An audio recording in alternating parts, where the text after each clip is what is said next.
زیدی صاحب بہت شکریہ آپ کے وقت کا۔ آج وہی کچھ ہوا جس کا مسلسل تھریٹ بھی کیا جا رہا تھا، جس کی سزا دینے کی بھی کوشش کی جا رہی تھی۔ شعیب احمد شیخ کو آج گرفتار کر لیا گیا اسلام آباد سے، کیا کہیں گے سر؟ دیکھیں، بڑا میں نے جو کنڈیم آلریڈی کر دیا ہے، لیکن اصل میں سزا آپ کو مل رہی ہے سچ دکھانے کی، جھوٹ چھپانے کی۔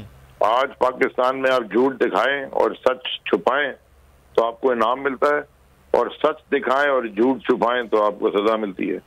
تو یہ ہم اپنے ملک کا حال ہم نے کر دیا ہے۔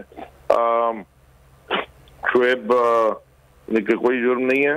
شعیب نے اگر یہ پرانے کیسز میں اٹھا کے، یہ تو اب بہانے ڈھونڈ رہے ہیں نا، یہ تو صرف اس وقت بہانے ڈھونڈ رہے ہیں کہ کس طرح لوگوں کو تنگ کریں، کیونکہ آپ لوگ حق اور سچ کی آواز دکھا رہے ہو، اور پوزیشن آپ نے ایک لی ہے جو کہ بالکل ٹھیک پوزیشن ہے، کیونکہ پاکستان کے اندر جو کچھ بھی تماشے ہو رہے ہیں، جسے بھی میں سن رہا تھا، اس کے خلاف آپ نے پوزیشن لی ہے۔ وہ یہ اس حکومت وقت کو پسند نہیں ہے، یہ فیشسٹ حکومت ہے، اور فیشزم کا جو لفظ بھی ہے نا، وہ اس کی مثالیں تھیں۔ نازی کی حکومت تھی نا جب جرمنی میں، تو وہاں بھی فیشزم تھا۔ وہ ان کا اسٹالن، ان کا اپنا جو ان کا انفارمیشن سیکرٹری تھا جوزف گوبلز، وہ اٹھا کے لوگوں کو اسی طرح اغوا کرواتا تھا اور اپنا موقف چلوانے کی کوشش کرتا تھا۔